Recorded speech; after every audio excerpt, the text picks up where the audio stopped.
Derrel Jazz Johnson here with the legendary Darryl McDaniels, but better known to everybody as DMC from Run DMC. DMC, how you doing today? Doing really good, doing really good. Love to be here. It's Garden of Dreams night, one of my favorite organizations in the world, and the place to be with MSG. In the NYC with DMC, the K-I-N-G, the baddest MC that there ever could be. Been rhyming on this mic since '83. I love it. I love it. So tell us about some of the work you do with Garden of Dreams Foundation. Well, several years ago, I found out that I was a foster kid. I found out that I was adopted first, and I found out that I was a foster kid.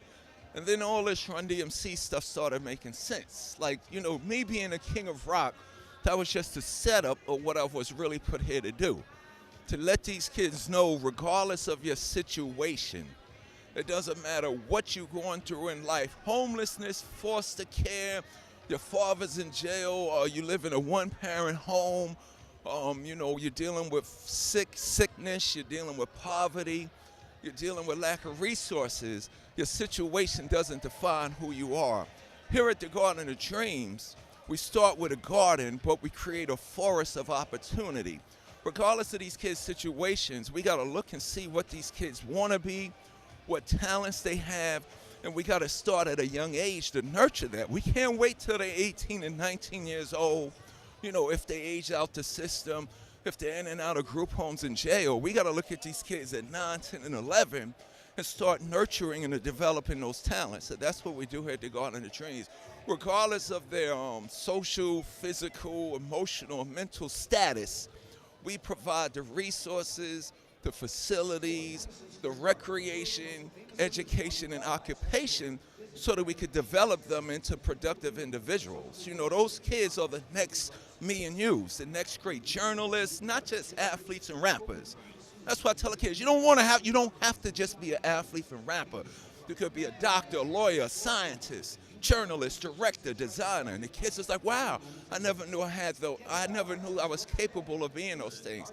So here at the Garden of Dreams, we plant the seeds that will grow into productive, powerful individuals that will be successful in life. Those are wonderful gems that you're giving the kids, and it's something that they'll probably remember for the rest of their lives. Yes. So you're one of the first hip hop artists to actually sell this place out. Yes. So what's the feeling for you back in the '80s when you walk onto stage and you've packed out Madison Square Garden and you're looking around and the place is full before you jump on the mic? I mean, first of all, you're scared to death because it's home. Let's make that clear. But the beautiful thing about it is you have a dream. You're a little kid and you're pretending that you would be performing at Madison Square Garden, or you're pretending you would be out on a court balling at Madison Square Garden, or you're pretending you'll be on the ice playing with the Rangers.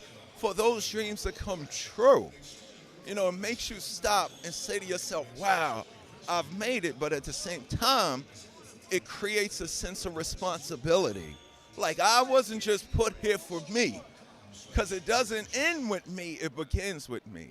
So you're scared because it's like it's hometown, you want to do your best, but then you start having a realization of, man, if I was able to do this, let me share some of the truths, you know, right and wrong, the mistakes I've made that allowed me to succeed, to make my dream come true. Final question. What are your earliest memories of watching the New York Knicks play?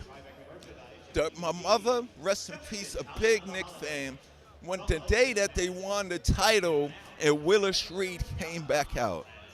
I was sitting there playing with my G.I. Joe. I forgot reading my comic books or whatever. And I hear my mother screaming, and I run in the room, and I'm like, I've never seen my mother. And she said, Willis is coming back.